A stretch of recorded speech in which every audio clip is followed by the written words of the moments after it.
Summer is here. Pumunta tayo sa lugar kung saan nakakawawang mga limestones, beaches na may crystal clear water, madaming activities na pwedeng gawin, at iba pa. Nahulaan nyo na ba kung saan tayo pupunta? Halika, sama ka sa akin sa El Nido, Palawan. Habang nagtutoothbrush ako, napaisip na lang ako na parang gusto ko mag-El Nido.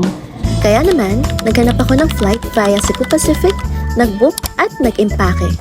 Reminder, lahat ng small planes from NAIA ay nasa Clark na. May free bus ride si Genesis sa mga may flight sa Clark so hindi na ako na-hassle. Departure na! I'll see you soon, El Nido! After more than an hour of travel time, ito na tayo sa El Nido! Buti na lang, paglabas ko ng airport, may nakita akong mga tricycle na doon. Okay lang po sa ibaba ko lang po to. And then, pack up lang po ako ng konting gamit. Nakikihatid po sa zipline. Sige po, sir. So, 550 po lahat, no? Thank you po.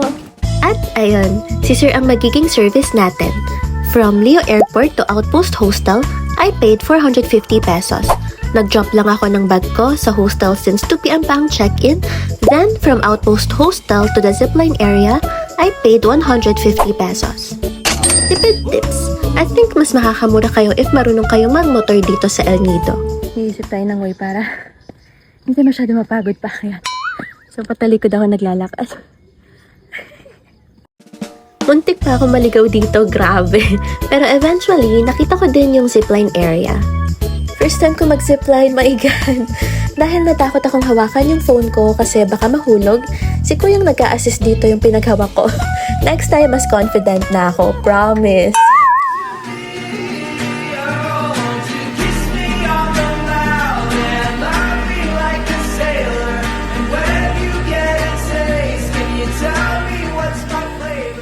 Ang saya, grabe. After ng zipline, may photographer pala dito, then all soft copies na yung makukuha nyo for only 150 pesos. Hindi ako aware na may mini hike pala pababa dito, my God. And tawid ng dagat pabalik sa mainland. Pero ang saya pag may mga adventures na ganito. Ito talaga yung mga gusto ko, yung biglaan. So, dito ako nag-breakfast sa Las Cabanas Beach around 9 a.m.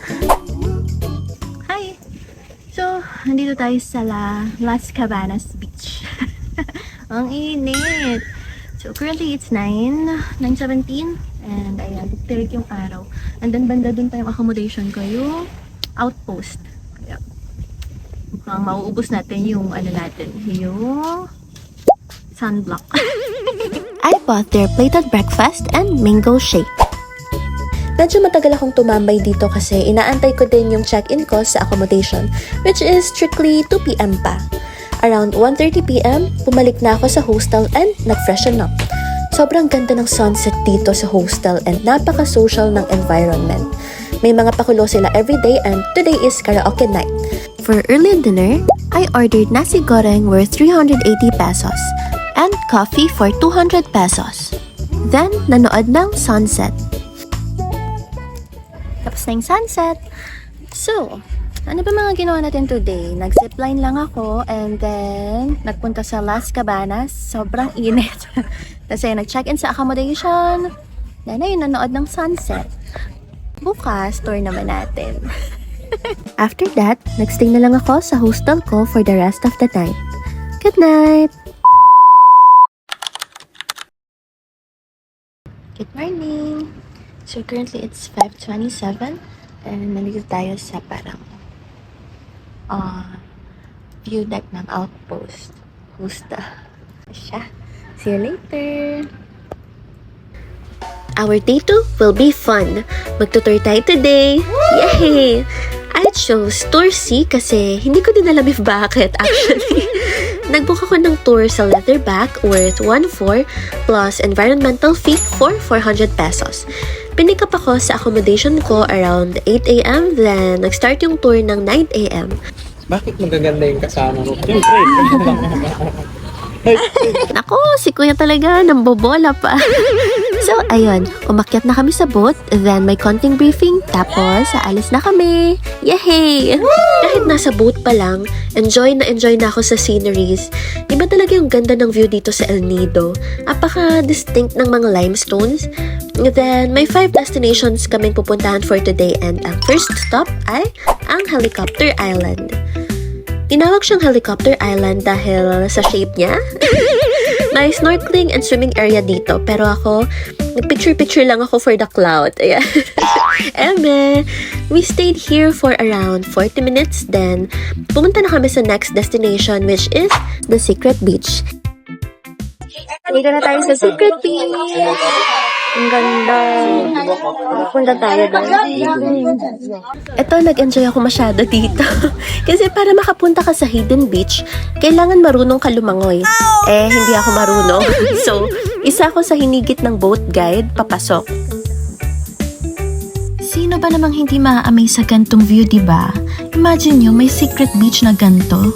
Ang ganda. Next stop is the hidden beach. Isa pa to, grabe. Need din na marunong lumangoy, so hinigit na naman kami ni Kuya. Ang ganda din dito kasi may mini beach din sa side. Medyo maraming tourist, pero siguro kung wala, alam nyo yung movie na Castaway? Ganun yung nai-imagine ko dito kasi enclosed space siya. Andito tayo sa secret beach. Ang ganda dito, promise. Medyo maluwag. Next one is the Talisay Beach. Sobrang blue ng water dito, guys. We also had our buffet lunch here. Hindi ko na na-videohan yung food kasi gutom na ako. Sorry na. Mukhang malalim po, sir, no? Kita nyo yung blue ng water dito? Grabe, ang ganda, diba? Eto, binobola ko pa si Kuya para mag-dive. At ayun, pinagbigyan naman.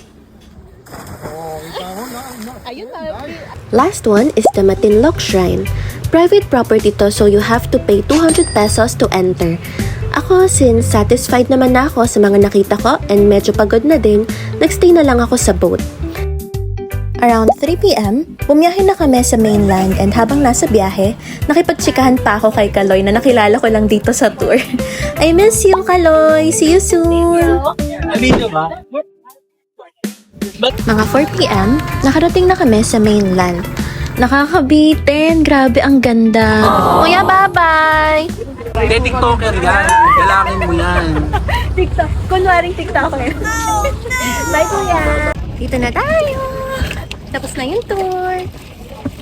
Ay, ang saya! Iniwan ko rin mga kasama ko. Bili muna tayo ng snacks para tipid, diba?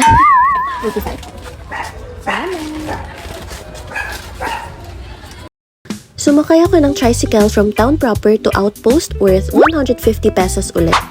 Pagdating sa accommodation, nag-order lang ako ng coffee and kinain ko yung snacks na binili ko sa town proper. May pag-glass up sila dito every 5 p.m. to announce the daily activities. Ang cute, diba? Ang saya. Di ako sanay uminom, guys, kaya gumuguhit talaga, grabe. Then, nag-sleep na ako para mag-prepare for tomorrow. Good night!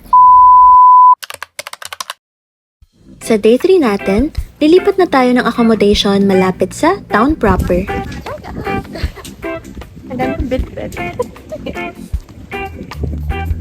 So around 8 a.m., nag-check out na ako sa outpost, then ride the tricycle, tapos bumaba sa Bangka Hostel.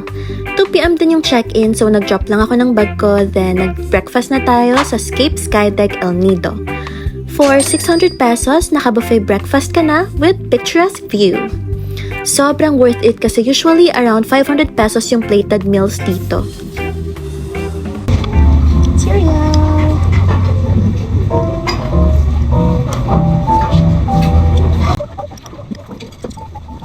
Dami ko nakain.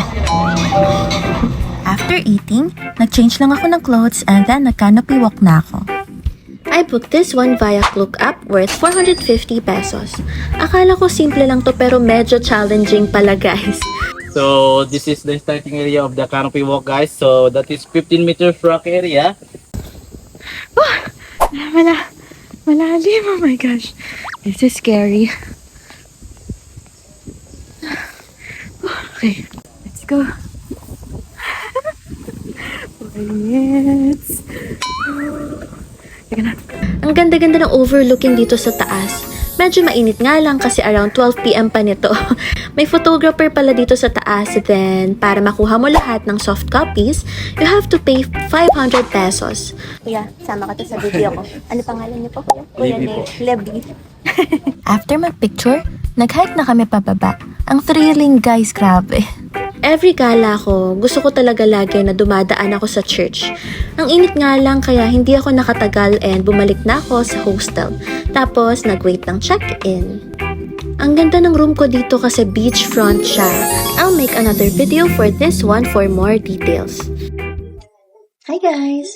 Punta tayo ng Leo Beach. Bali, sasakay tayo ng shuttle nila. It's 4:19, so ang sasakyan natin is yung 5 p.m. shuttle para libre.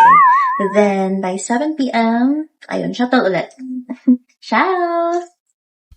Uuwi na tayo bukas. So, let's make the most of our last day here in El Nido. Kaya, pumunta tayo sa Leo Beach. Maaga ako dumating sa shuttle, so nagtuhog muna ako. Tipid gaming! After kumain, bumalik na ako sa shuttle, then nakakwentuhan ko pa sila kuyang driver at umalis na kami.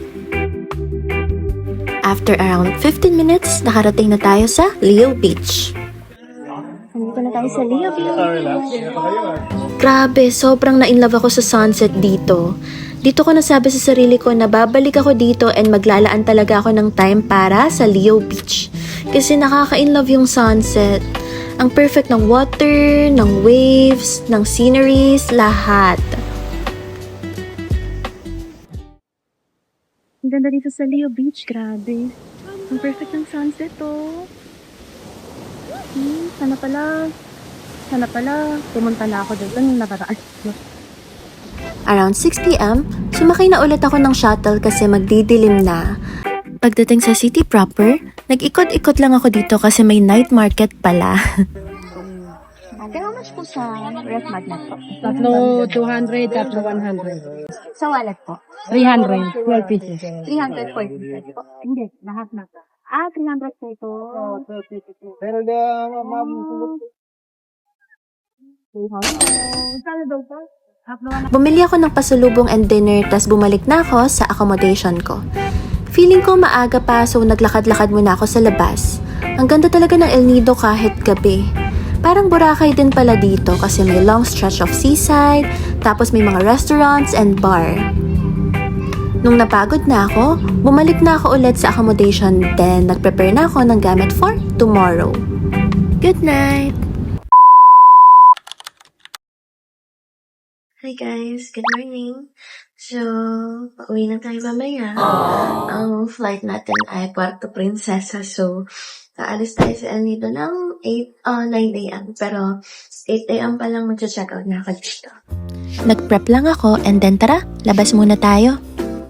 Magdo-drone shot muna tayo saglit kasi as in, parang dalawa pa lang yung drone shot ko. So, sayang naman. At least, isa pa. Para tatlo. Nakapag-ayos na ako ng gamit ko. And then, yun, mga 1 hour and 30 minutes, mag-check out na tayo. Ciao!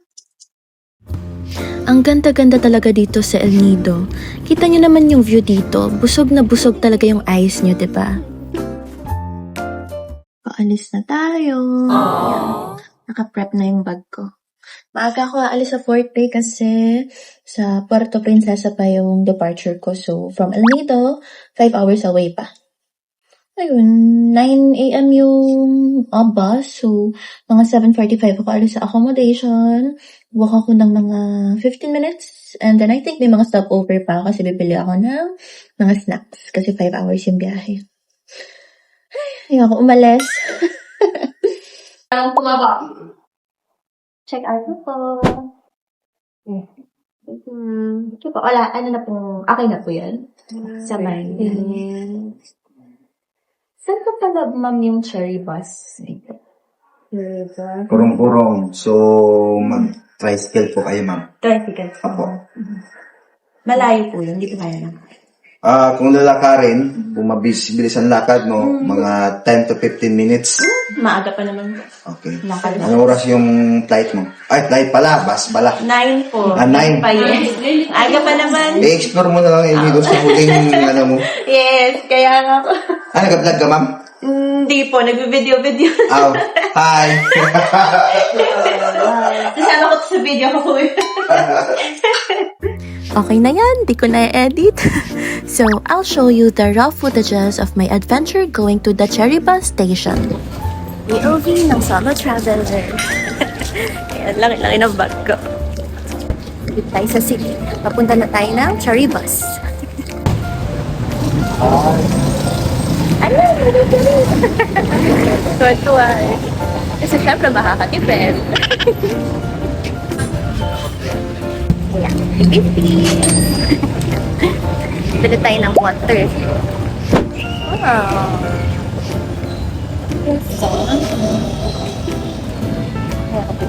Gusto ko ng something salty, so bili ako ng chips. All set na tayo. May chips, may bread, may water. So, pwede na tayo sa 5 hours. Alright, papunta sa Puerto Princesa. Ang init! Ganito yung ano. Pag solo traveler ka, madaming ganito. Puro walking. Pero masaya. Yay! After, I think 15 minutes of walking, 20 minutes kasi may mga stopover. Kaya dito na tayo sa Cherry Bus. Inat. Morning, kuya.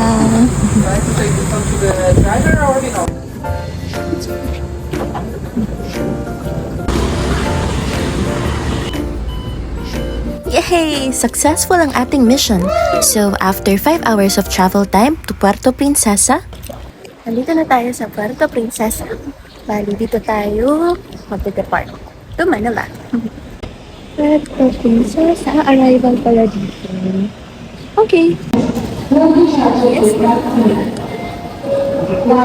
Around 9 p.m., umalis na kami sa Puerto Princesa.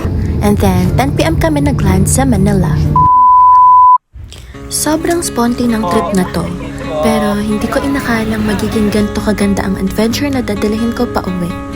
Hindi lang views at islands ang ita-treasure ko, kundi bawat experience at pakiramdam ng freedom na nahanap ko rito. Maraming salamat, El Nido. Babalikan kita ha.